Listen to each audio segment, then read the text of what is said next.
শুনছেন। আজকে হঠাৎ করে লাইভে আসার উদ্দেশ্য হলো যে অত্যন্ত দুঃখজনক একটা বিষয়। সো বরাবরের নেই ভারতের উগ্র সংগঠন ইসকন তাদের অন্যতম একটা ফন হলো যে বাংলাদেশের মুসলিম নারীদেরকে ধ্বংস করা। কারণ নারী হলো মুসলিম করার কারিগর, তাদেরকে যদি ধ্বংস করা যায় ইমান আকিদা, তাহলে ইসলাম এবং ইসলামের যে হাতিয়ার তারা নিমেষেই ধ্বংস হয়ে যাবে। তো তারা একটা পলিসি ইউজ করছে, তারা ইসলাম শিখতে চায়, তারা ইসলাম শেখার জন্য তারা কোনো মুফতি বা কোনো হুজুর বা কোনো আলেমের দ্বারস্থ হয় না। তাদের ইসলামের খোঁজা শুধু নারীদের কাছ থেকে।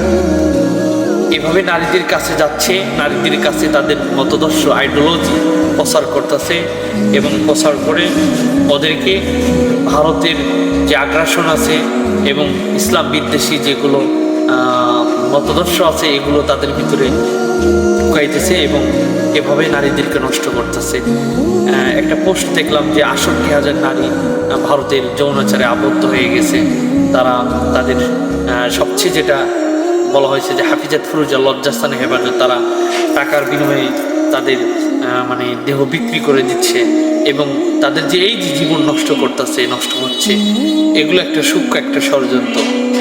তো আমি মুসলিম উম্মাকে এবং মুসলিম নারীদেরকে আমি সতর্ক করব যে আপনারা সতর্ক হন এবং অধিকাংশ মানে হিন্দু ছেলেরা তাদের টার্গেট হলো মুসলিম নারী। তারা তাদেরকে প্রেমের জালে আবদ্ধ করে, অ্যাফেয়ার্সের মধ্যে আবদ্ধ করে, তাদেরকে ইসলাম থেকে বিচ্যুত করে হিন্দু ধর্মে দীক্ষিত করতেছে এবং হিন্দুত্ববাদী আগ্রাসন প্রতিষ্ঠার জন্য তারা সর্বোচ্চ চেষ্টা করতেছে।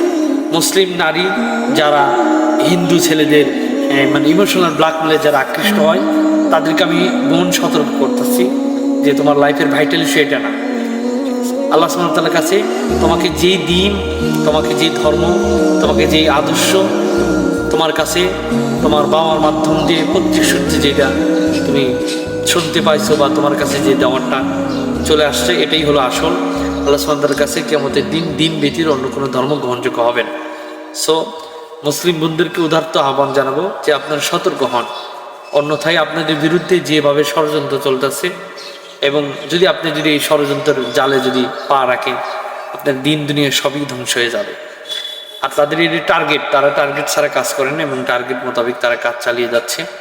সো আমরা তাদের এই নকশা, নীল নকশা, মাকড়াসার জালে যেন আবদ্ধ না হয়, আমরা সকলে যেন সতর্ক থাকি এবং এর বিরুদ্ধে সোচ্চার একটা প্রতিবাদ করে তুলি।